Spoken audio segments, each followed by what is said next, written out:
Boa noite, meus irmãos. Que o amor de Jesus nos envolva nesse momento. Sejam todos muito bem-vindos. Vamos dar início à nossa reunião de estudo e assistência espiritual, acompanhando a leitura da página através da nossa irmã Rosângela Martins. Em seguida, nossa prece inicial. Boa noite a todos. Me chamo Rosângela Martins e faço parte da equipe de paz da Mocidade do Centro Espírita Isaac Lima. Estarei lendo a página da noite de hoje, do livro Dinheiro, por Francisco Cândido Xavier, pelo Espírito de Emmanuel. A página é Talentos. A pobreza não é a criação do Todo Misericordioso. Ela existe somente em função da ignorância do homem que, por vezes, se arroja aos precipícios da inconformação ou da ociosidade, gerando o desequilíbrio e a penúria. Há talentos do Senhor distribuídos por todas as criaturas em toda a parte. Observa os elementos de trabalho que a vida te conferiu e não te esqueças de que a única fonte de origem e de sustentação da riqueza legítima é sempre o trabalho. O ouro é talento com que se pode ampliar o progresso. O apuro da inteligência é recurso de extensão da cultura. A escassez é o processo da aquisição de nobres qualidades para quem aprende a servir. A alegria é fonte de estímulo. A dor para quem se consagra à aceitação construtiva é capaz de se transformar em manancial de humildade. Cada qual de nós recebe na herança congênita do pretérito as possibilidades de serviço que nos caracterizam as tendências no mundo, de acordo com os méritos e necessidades que apresentemos. Em razão disso, é indispensável saibamos aproveitar o tempo, qual deve o tempo ser utilizado, de vez que os dias correm sobre os dias, até que o Senhor nos tome conta dos créditos que generosamente nos emprestou. A compreensão que se desmanda no egoísmo e a aprovação que se perde na delinquência encontram-se desamparadas por si mesmas, nas veredas do mundo. Derrama o tesouro de amor que o Pai Celestial te situou no coração, através das bênçãos de fraternidade e simpatia, bondade e esperança para com os semelhantes, e em qualquer grupo social no qual te vejas. Serás, invariavelmente, a criatura realmente feliz, sob as bênçãos da terra e dos céus. Agradecemos a nossa irmã Rosângela pela leitura da página. Agora, já sintonizados com a espiritualidade, vamos unir os nossos pensamentos e elevar ao alto e dizer assim: Pai de amor, bondade, misericordioso, Jesus, Mestre amado, mais uma vez estamos aqui, Senhor, reunidos em Seu nome. Louvado seja, Senhor. Jesus, Mestre amado, rogamos, Senhor, as Tuas bênçãos para cada um de nós que nos encontramos aqui, encarnados e desencarnados. Te pedimos, Senhor, o amparo e o auxílio para os nossos irmãos que se encontram nas ruas, sem um teto e sem alimentos. Te pedimos, Senhor, que Tu possas amparar aqueles irmãos que retornaram à pátria espiritual. Conforte os corações dos familiares que aqui ficaram com a dor da saudade. Senhor, rogamos as bênçãos para todos aqueles que sofrem do corpo e da alma, em qualquer canto do mundo. Olhai, Senhor, por cada um dos irmãos que estão aflitos, desesperados, angustiados. Pai amado, abençoe o nosso planeta, abençoe a humanidade inteira. Que assim seja. Meus irmãos, o estudo da noite de hoje tem como tema Parábola dos Talentos. A referência está no Evangelho segundo o Espiritismo, capítulo 16, item 6. E quem fará será nossa irmã expositora Isilda Val. Muita paz a todos. Boa noite, meus irmãos. Muita paz a todos, que a nossa noite de estudos seja proveitosa e de muitas reflexões. O nosso tema de hoje é a Parábola dos Talentos e a nossa referência é o Evangelho segundo o Espiritismo, capítulo 16, item 6. Então, nós vamos fazer a leitura do item 6 para que nós possamos fazer algumas considerações. Essa parábola ela foi anotada por São Mateus, no capítulo 25, versículos 14 a 30. E fala o seguinte: O Senhor age como um homem que, tendo de fazer longa viagem fora de seu país, chamou seus servidores e lhes entregou seus bens. Depois de dar 5 talentos a um, 2 a outro e 1 a outro, a cada um segundo a sua capacidade, partiu imediatamente. Então o que recebeu 5 talentos foi-se, negociou com aquele dinheiro e ganhou 5 outros. O que recebera 2 ganhou, do mesmo modo, outros tantos. Mas o que apenas recebera 1, cavou um buraco na terra e aí escondeu o dinheiro de seu amo. Passado longo tempo, o amo daqueles servidores voltou e os chamou a contas. Veio o que recebera 5 talentos e lhe apresentou outros 5, dizendo: Senhor, entregaste-me 5 talentos. Aqui estão, além desses, mais 5 que ganhei. Respondeu-lhe o amo: Servidor bom e fiel, pois fostes fiel em pouca coisa. Confiar-te-ei muitas outras. Compartilha da alegria do teu senhor. O que recebera 2 talentos, apresentou-se a seu turno e lhe disse: Senhor, entregaste-me 2 talentos. Aqui estão, além desses, 2 outros que ganhei. O amo lhe respondeu: Bom e fiel servidor, pois que foste fiel em pouca coisa, confiar-te-ei muitas outras, compartilha da alegria do teu senhor. Veio em seguida o que recebeu apenas 1 talento e disse: Senhor, sei que és homem severo, que ceifas onde não semeastes e colhes de onde nada puseste. Por isso, como te temia, escondi o teu talento na terra.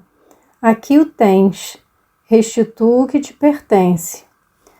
O homem, porém, lhe respondeu: Servidor mau e preguiçoso, se sabias que ceifo onde não semeei e que colho onde nada pus, devias pôr o meu dinheiro nas mãos dos banqueiros, a fim de que, regressando, eu retirasse com juros o que me pertence.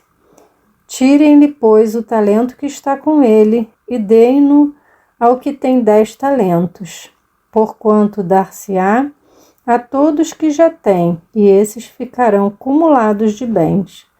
Quanto àquele que nada tem, tirar-se-lhe-á mesmo o que pareça ter, e seja esse servidor inútil lançado nas trevas exteriores, onde haverá prantos e ranger de dentes. Então a gente vê aqui nessa parábola que é importante nós identificarmos os personagens que foram criados por Jesus para que consigamos entender a mensagem que ele estava querendo nos passar. Ele então começa falando do Senhor, que é Deus, dos servos, que somos nós e a humanidade, fala dos talentos, que são os bens e recursos que a providência divina nos concede para que os empreguemos em nosso próprio benefício e também no benefício dos nossos semelhantes. É importante nós destacarmos que esses bens nem sempre são materiais.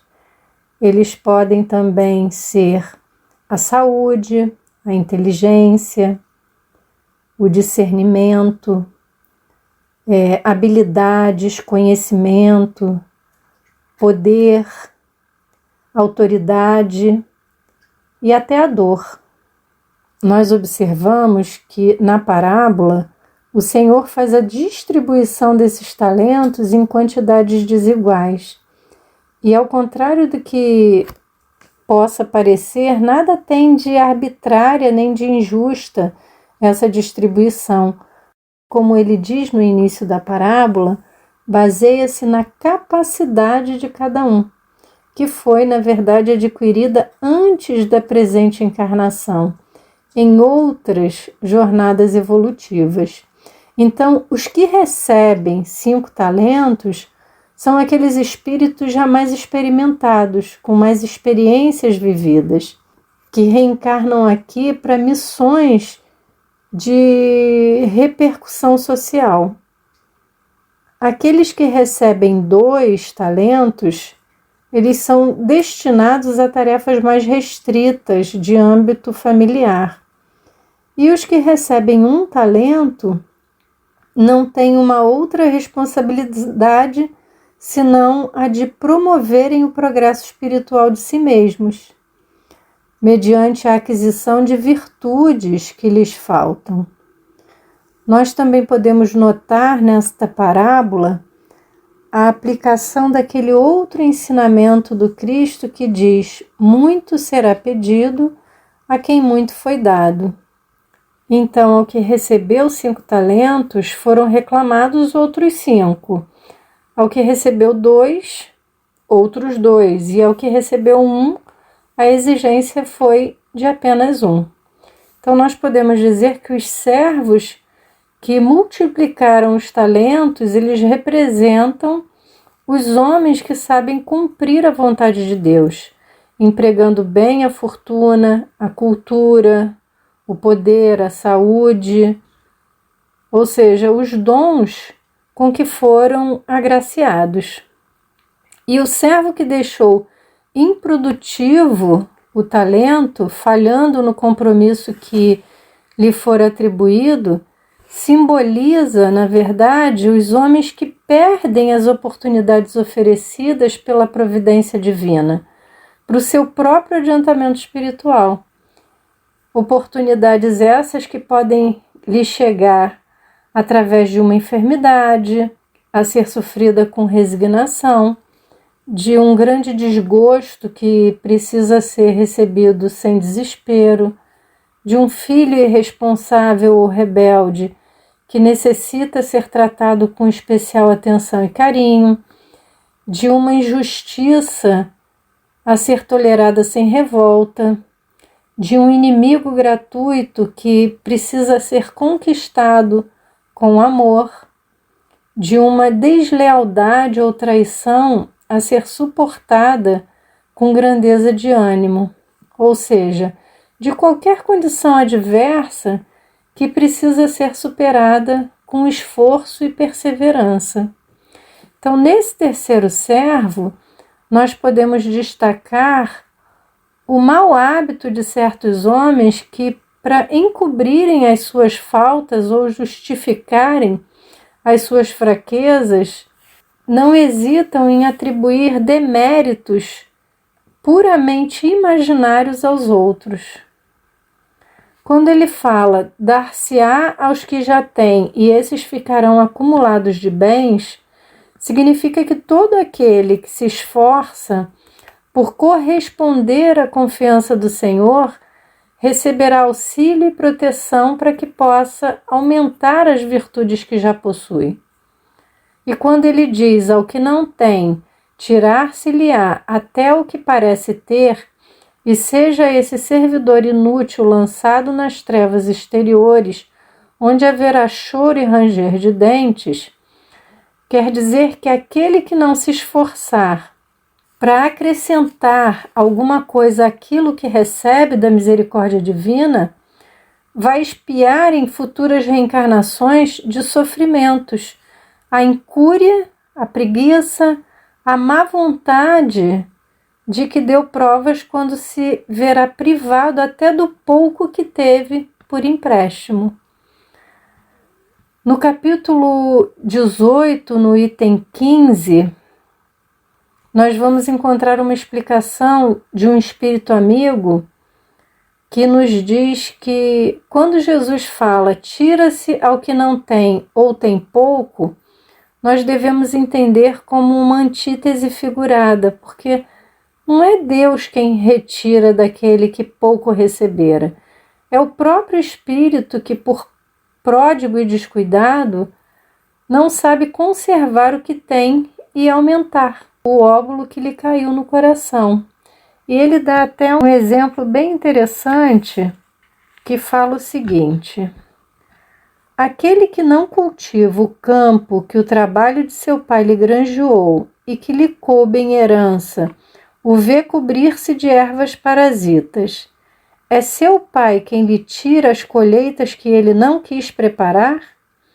Se a falta de cuidado deixou fenecerem as sementes destinadas a produzir nesse campo, é a seu pai que lhe cabe acusar por nada produzirem elas? Não e não. Em vez de acusar aquele que tudo lhe preparara, de criticar as doações que recebera, queixe-se do verdadeiro autor de suas misérias e, arrependido e operoso, meta corajoso mãos à obra. Arroteie o solo ingrato com o esforço de sua vontade. Lavre o fundo com o auxílio do arrependimento e da esperança. Lance nele confiante a semente que haja separado por boa dentre as más. Regue-o com seu amor e a sua caridade. E Deus, o Deus de amor e de caridade, dará àquele que já recebera. Verá ele, então, coroado de êxito os seus esforços, e um grão produzir 100 e outro 1000. Ânimo, trabalhadores, tomai os vossos arados e das vossas charruas, lavrai os vossos corações, arrancai deles a cisânia, semeai a boa semente que o Senhor vos confia, e o orvalho do amor lhe fará produzir frutos de caridade.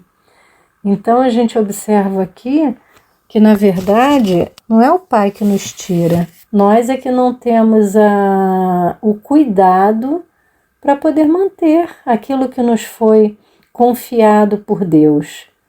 Então, diante dessa parábola, nós convidamos os irmãos a refletirem sobre alguns questionamentos retóricos acerca desse tema.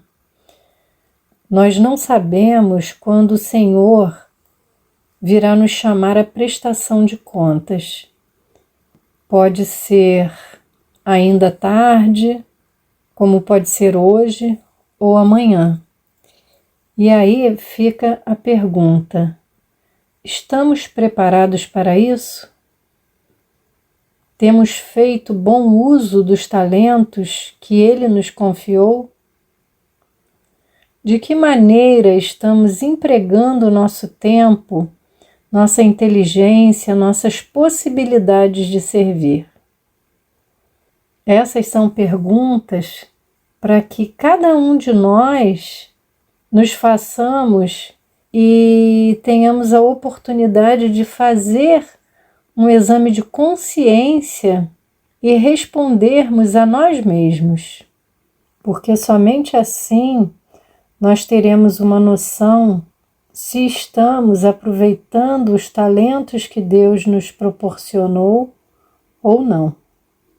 Então, para finalizarmos o nosso estudo, nós vamos fazer a leitura de uma historinha que fala sobre o imperativo da ação, que é a lição 45, que fala o seguinte: explanavam os aprendizes acaloradamente sobre as necessidades de preparação para o reino divino. Filipe, circunspecto, salientava o impositivo da meditação. Tiago, mais velho, opinava pelo retiro espiritual. Os discípulos do movimento renovador, a seu ver, deviam isolar-se em zona inacessível ao pecado. João optava pela adoração constante, chegando ao extremo de sugerir o abandono das atividades profissionais por parte de cada um, a fim de poderem entoar hosanas contínuos ao Pai amantíssimo. Bartolomeu destacava a necessidade do jejum incessante, com a abstenção de todo contato com as pessoas impuras. Chamado à manifestação direta pela palavra indagadora de Simão, Jesus perguntou nominalmente: Pedro, qual é a água que desprende miasmas pestilenciais? Sem dúvida, respondeu o apóstolo intrigado, é a água estagnada sem proveito. Sorridente, dirigiu-se ao filho de Alfeu, indagando: Tiago, qual é o peixe que flutua inerte na onda? É o peixe morto, Senhor, redarguiu o discípulo desapontado. Bartolomeu, qual é a terra que se enche de matagais daninhos à plantação útil? O interpelado pensou e esclareceu. Indiscutivelmente, é a terra boa desprezada, porque o solo empedrado e áspero é quase sempre estéril. O mestre, evidenciando sincera satisfação, concentrou a atenção em Tadeu e inquiriu: Tadeu, qual é a túnica que se converte em ninho de traça destruidora? É a túnica não usada. Endereçando expressivo gesto a Judas, interrogou: que acontece ao talento sepultado? Perde-se por inútil, Senhor. Logo após, assinalou com o olhar um dos filhos de Zebedeu e falou mais incisivo: Tiago, onde se acoitam as serpentes e os lobos? Nos lugares em ruína ou votados ao abandono. André, disse o Cristo, fixando o irmão de Pedro, qual é em verdade a função do fermento? Mestre, a missão do fermento é dar vida ao pão. Em seguida, pousando nos companheiros o olhar penetrante e doce, acrescentou bem-humorado: o templo está repleto de adoradores e a miséria rodeia Jerusalém. Se a luz não serve para expulsar as trevas, se o pão deve fugir ao faminto e se o remédio precisa distanciar-se do enfermo, onde encontraremos proveito no trabalho a que nos propomos? O reino divino guarda o imperativo da ação por ordem fundamental. Sigamos para diante e propaguemos a verdade salvadora, através dos pensamentos, das palavras, das obras e das próprias vidas. O todo sábio criou a semente para produzir com o infinito. Desce do alto a claridade do sol cada dia para extinguir as sombras da terra. Não é outro o ministério da Boa Nova. Amar servindo é venerar o Pai acima de todas as coisas, e servir amando é amparar o próximo como a nós mesmos. Pautar-se por estas normas em nosso movimento de redenção é praticar toda a lei. Então, meus irmãos, aproveitemos esse ensinamento dado pelo querido Mestre Jesus e possamos assim amar servindo e servir amando, porque essa é a melhor maneira de sabermos aproveitar todos os talentos que Deus, nosso Pai, nos oferece para que possamos buscar a nossa evolução espiritual de maneira a termos êxito e podermos assim seguir firmes e confiantes de que estamos no caminho certo. Muita paz a todos. Agradecemos a nossa irmã Zilda pelos esclarecimentos e reflexões que ela nos trouxe na noite de hoje. Agradecemos a todos aqui presentes, agradecemos aos amigos espirituais, aos benfeitores e ao mentor Isaac Lima. Agradecemos a Ti, Senhor Jesus, por esses momentos que passamos aqui. Aos irmãos que irão receber o passe, que pensem em Jesus e ouçam a música até o final. Que Jesus nos abençoe hoje e sempre. Que assim seja.